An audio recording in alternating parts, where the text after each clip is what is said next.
Bonjour à toutes, j'espère que vous allez bien. Alors on se retrouve aujourd'hui pour aborder le 12e et le 13e mois de Lana. Puisque ça y est, mon bébé a eu 1 an le mois dernier et donc là elle a fait ses 13 mois le 5 mai, donc il y a quelques jours. J'ai 2 mois de retard, donc j'ai quand même pas mal de petits trucs à vous dire.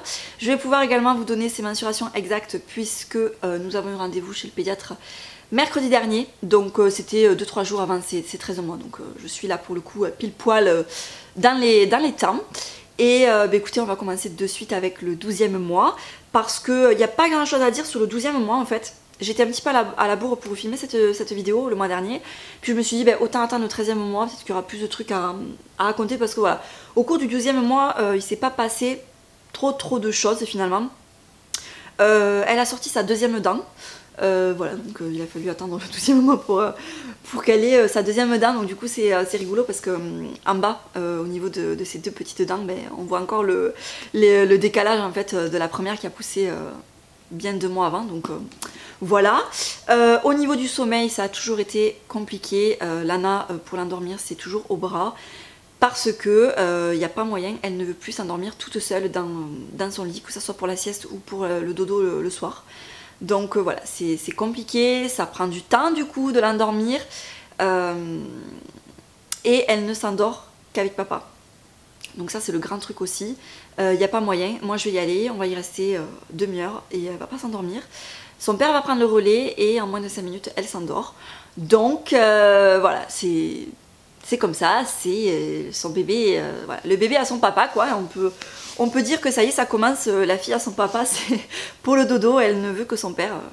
Voilà, au cours de la journée c'est maman, maman, maman, mais pour le soir, pour dormir, c'est papa, clairement, il y a rien à faire, c'est comme ça, donc papa elle endort le soir. Et au niveau de la motricité, ce qui s'est passé en fait, c'est qu'elle a appris à descendre du canapé toute seule et également à descendre les marches toute seule, puisque pour aller dans notre chambre à nous, il y a deux marches en fait, et donc on avait un petit peu peur au début, et c'est papa qui lui a appris qu'il fallait se tourner, qu'il fallait d'abord descendre les jambes et puis ensuite descendre elle. Et donc c'est ce qu'elle fait pour le canapé, c'est pareil, donc, parce que c'est rigolo parce qu'elle va vite maintenant, elle se déplace super vite et par contre dès qu'elle arrive au niveau de la marche ou quand elle est sur le canapé ou quoi que ce soit, elle est jamais toute seule de toute façon sur le canapé bien sûr, mais si elle est avec nous sur le canapé qu'elle veut descendre, elle s'approche du bord et tac, elle se tourne, elle descend les jambes et elle arrive à descendre toute seule, donc voilà, ça c'est chouette. Et donc également ce qui s'est passé c'est par rapport à l'équilibre, donc Lana a trouvé son équilibre, donc je sais plus au cours de quel mois, quand elle était à côté du canapé ou d'une chaise ou même d'un jouet un peu haut, elle prenait appui et elle se levait toute seule. Et ce qui s'est passé au cours du 12e mois, c'est que sans appui, elle arrivait quand elle se retrouvait accroupie à pousser sur les jambes et à tenir l'équilibre comme ça debout 2-3 secondes en fait. Donc quand on l'a vu faire la première fois, on s'est dit bravo, bravo, enfin, on l'a félicité et tout ça, et puis on s'est dit ah là là, ça y est, ça commence à... On approche de la marche bientôt quoi, puisque quand ils commencent à faire ça, les enfants, c'est que voilà, dès qu'ils commencent à trouver leur équilibre comme ça, sans rien autour, sans avoir appui ni quoi que ce soit, on s'est dit bon peut-être que quand elle arrive... Enfin, il va arriver un moment donné quand elle sera debout où elle va vouloir faire 1 ou 2 pas comme ça, donc voilà, elle a fait ça au cours du 12e mois. Il fallait qu'elle se retrouve par contre... en jouant ou quoi que ce soit, tac, si elle était accroupie, elle se rendait compte qu'elle avait les 2 pieds comme ça et elle poussait en fait. Voilà, mais c'était pas non plus systématique quoi. Voilà, donc au cours du 12e mois, vous voyez, il s'est pas passé non plus grand chose. Au niveau de l'alimentation, ça n'a pas bougé non plus. Donc voilà, on va passer au 13e mois parce que là, il s'est passé énormément de choses. Je vais commencer par les mensurations, puisque du coup après je vais oublier. Donc Lana, là pour ses 13 mois, elle pèse 8,4 kg et elle fait 72 cm. Donc elle a pris pas mal de poids par rapport au dernier rendez-vous qu'on avait eu. Parce que en sachant qu'elle fait ses dents, il m'a dit que c'était bien, parce que voilà, elle avait pris je crois 500 ou 600 grammes. Donc voilà, il était content, il a trouvé que c'était vraiment pas mal. Donc le gros événement bien entendu de ce dernier mois, ça a été son anniversaire, puisque voilà, mon bébé a eu 1 an le 5 avril et c'est vrai que c'était... je le voyais loin quand elle est née, c'est 1 an, je me disais ah, l'année prochaine et tout, ça sera un grand bébé et tout ça. Et puis c'est vrai que le temps passait et quelques jours avant ces 1 an, c'est vrai que j'étais... chaque fois que j'y pensais, j'avais les larmes qui me montaient en fait, j'étais hyper nostalgique, je repensais à mes derniers instants enceinte, à mon accouchement, etc. Et puis le jour J, ça a été en fait, voilà, je pense que j'ai versé ma larmichette avant, et puis le jour J, ouais, on se remémore cette journée qui a été si riche en émotions, si exceptionnelle, enfin voilà, c'est une journée dans sa vie qui chamboule tout, hein, voilà, parce que tant qu'on a un bébé dans le ventre, c'est concret, mais pas tant que ça finalement, on est encore 2.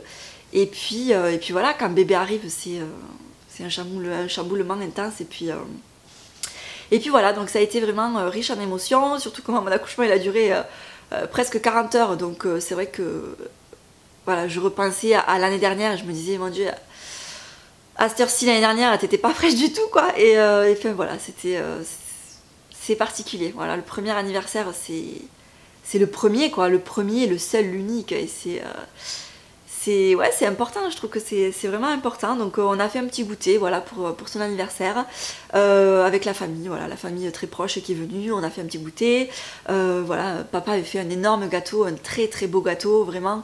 Je vous le mettrai en photo quelque part par là. Et puis voilà, ça s'est super bien passé et voilà, c'était chouette. Je vais rebasculer sur ces mensurations du coup. Pour vous dire que j'étais passée aux 18 mois en taille de vêtements, parce que voilà, le 74 cm, donc le 1 an, commençait à être vraiment juste, voilà, les manches trop courtes, puis voilà, comme elle a pris, elle a grossi, donc forcément le petit bidon qui ressort des t-shirts, etc. Donc voilà, il fallait rechanger un petit peu tout ça. Donc je suis passée aux 18 mois. Certains trucs sont encore un peu grands, mais forcément, hein, puisque le 18 mois, ça va, c'est du 80 cm, donc voilà. Mais voilà, donc j'ai basculé sur le 18 mois petit à petit. Surtout que là, en ce moment, on est entre deux, parce qu'il y a des journées qui vont être très chaudes, et puis d'autres qui vont être automnales. Donc voilà, il me faut encore un petit peu de manches longues, un petit peu de pantalon, mais à la fois, les beaux jours arrivent, j'ai pas forcément envie d'acheter trop de manches longues, il me faut quand même des t-shirts, parce que j'en avais pas du tout. Voilà, donc là, c'est un petit peu, j'ai hâte que vraiment il fasse chaud, qu'on soit vraiment proche de l'été, pour être sûr de quoi lui acheter, quoi. Ensuite, donc, écoutez, je vais prendre mon petit truc et puis je vais lire au fur et à mesure, hein. Donc, beaucoup de choses. Elle a galéré pour sortir ses 2 premières dents, et puis elle nous a fait les 2 dents du haut en 2 jours. Voilà, je vous dis une connerie, mais je crois le mardi elle a sorti une dent, le mercredi elle a sorti l'autre dent. Donc voilà, là elles ont bien poussé les 2 dents du haut. Donc elle en a 4 à l'heure d'aujourd'hui. Les incisives sont vraiment, en fait, en haut, on les voit dans la gencive jusqu'au prémolaire. Donc là je pense que vraiment ça va s'enchaîner très vite. Le pédiatre me l'a dit d'ailleurs. Il m'a dit que là elles y sont, on les voit vraiment. Et généralement quand on les voit comme ça, on les voit bien blanches et tout dans la gencive. Donc là elles vont sortir. Elle a beaucoup le nez qui coule aussi, elle bave beaucoup, elle se met les doigts dans la bouche. Donc là c'est pour maintenant, quoi. Également en bas, il y en a une là qui va sortir aussi. Donc ça y est, elle commence là je pense à les enchaîner. Beaucoup de choses, je sais pas trop par quoi commencer en fait. Je vais commencer par tout ce qui est je crois pas que c'est dans la catégorie de la motricité, mais tout ce qui est parole et tout ça. Donc au niveau de la parole, on a beaucoup elle est beaucoup dans l'échange, ça y est. Donc maman, papa, c'est acquis, il n'y a pas de souci. Dans la journée, elle est tout le temps maman. Enfin, voilà, c'est vraiment trop chou. Papa aussi, enfin, elle comprend vraiment qui est maman, qui est papa. Quand elle voit papi, mamie, on n'est pas du tout sur les i encore. Donc c'est vrai qu'elle est toujours... enfin, on lui dit c'est papi, c'est mamie. Et elle dit papa, maman. Elle comprend qu'il y a une différence. Elle sait que c'est pas papa, elle sait que c'est pas maman. Mais comme le i, elle l'a pas encore... Voilà, quand elle regarde mon père, par exemple, elle va dire papa, mais voilà, elle sait que c'est pas papa, quoi. Mais c'est rigolo comme elle fait. Elle a découvert de nouveaux sons également, donc on est dans le haut en ce moment, donc à toutes les sauces. Oh, donc soit pour jouer, soit en réponse à quelque chose qu'on lui dit. On lui dit non, ça Lana, faut pas y aller, c'est dangereux, tout ça. Donc elle réfléchit. Puis elle nous regarde et puis elle fait oh. Enfin voilà, c'est rigolo, quoi. Pareil au niveau de jouer, on est beaucoup dans le jeu. Elle donne, elle reprend, elle donne, elle reprend. Et puis quand elle veut nous donner quelque chose, c'est comme si elle voulait nous dire tiens. Elle nous dit da. Enfin je sais pas, c'est vraiment des nouveaux sons dans sa bouche qui pour elle veulent vraiment dire quelque chose quoi. Et donc on va lui donner un objet, on va lui dire tiens Lana, et elle le prend, et puis au moment de nous le rendre, elle nous dit da, da. Et voilà, c'est vraiment comme si elle voulait nous dire elle aussi tiens moi aussi je te le rends. Donc voilà, c'est vraiment c'est super agréable en fait quand on est dans le jeu comme ça, on discute, elle comprend tout. Quand on lui dit tiens Lana, passe-moi le cube là qui est à côté de toi, alors elle se tourne, elle regarde, elle réfléchit et puis tac, elle va chercher le cube, elle le ramène. Ou alors on lui dit ah Beta, tu veux m'apporter ma chaussure s'il te plaît. Alors elle se tourne, elle regarde dans la direction qu'on lui montre et elle va le chercher, elle nous le ramène, enfin, elle comprend. C'est fou comme un bébé comprend absolument tout. Elle comprend absolument tout, elle nous teste sur tout. Enfin nous on a du coup les croquettes et l'eau des chats dans la maison et elle sait qu'elle n'a pas le droit d'y aller, elle s'en approche, on lui dit non Lana, on n'y va pas, elle s'arrête, elle nous regarde. Comme les animaux, vous savez, quand ils veulent faire une connerie ou quoi. Et là, c'est pareil. Il y a des choses, elle sait qu'elle n'a pas le droit d'aller toucher. Elle s'arrête, elle nous regarde. Et puis quand on fait comme si on la regardait pas, et puis elle continue. Enfin, c'est vraiment, mais filou. Mais vraiment filou, quoi. Donc, elle a fond dans le test, elle comprend tout. Quand elle fait des bêtises, elle sait très bien qu'elle a fait une bêtise. Ben voilà, on se dit, ah, ils comprennent pas les bébés, si, je vous garantis qu'ils comprennent tout. Moi, quand il y a mes parents à la maison, que je gronde Nana parce qu'elle a fait une bêtise, ma mère elle est la première à dire, oh, mais elle est petite, elle comprend pas. Non, elle comprend très bien ce qu'elle vient de faire, et ben voilà, quoi, c'est vraiment impressionnant. Elle a appris également à faire des bisous avec la main. Donc comme ça, elle a commencé à faire ça. En fait, ça c'est mon père qui lui avait appris quand il venait, il disait allez au revoir Lana, et il lui faisait des bisous. Et puis à force de lui avoir montré quelques fois comme ça, elle a eu fait. Et puis maintenant on est vraiment sur le bisou, je te fais un bisou sur la joue. Voilà, donc elle se met comme ça et puis vraiment elle nous fait un bisou sur la joue comme nous on lui fait un bisou sur la joue en fait. Donc voilà, ça ce mois-ci, des bisous, elle en fait à tout le monde, elle est vraiment, mais vraiment pas sauvage. Elle a appris également à faire claquer sa langue, vous savez. Voilà, à faire ça. Donc ça, elle l'a appris toute seule, ou à la crèche certainement, ou voilà, un copain devait le faire, je sais pas. Parce qu'un jour je l'ai changé, puis elle a fait ça, comme ça, du jour au lendemain. Donc du coup voilà, ça l'amuse des fois, elle fait ça, donc on le fait avec elle, c'est rigolo. Au niveau de l'alimentation, ça n'a pas changé non plus. On a essayé un petit peu de lui donner à manger le soir, mais elle n'est pas très fan, hein. Elle est vraiment attachée à son biberon le soir. Donc j'avais essayé de lui donner un petit peu de purée et puis compléter également avec un biberon pour quand même qu'elle ait son biberon. Mais non, la cuillère le soir ça lui convient pas du tout. Le pédiatre m'a dit de continuer comme ça de toute façon. De toute façon elle prenait bien, elle grossissait bien et tout. Donc le biberon si ça lui va pour l'instant ça lui va. On est passé bien sûr au lait 3e âge. Au niveau des purées et tout ça c'est mixé, donc elle a des petits morceaux. Toujours. Les légumes sont lisses, mais par contre, si je dois mettre de la viande, du poisson ou même des féculents, je les mixe en fait pour que ça reste quand même assez consistante, qu'il y ait quand même des petits morceaux et tout ça. Elle se régale de manger du pain aussi du coup. Elle est très attirée par tout ce qu'on mange nous. Là cette semaine par exemple, elle a adoré manger des fraises.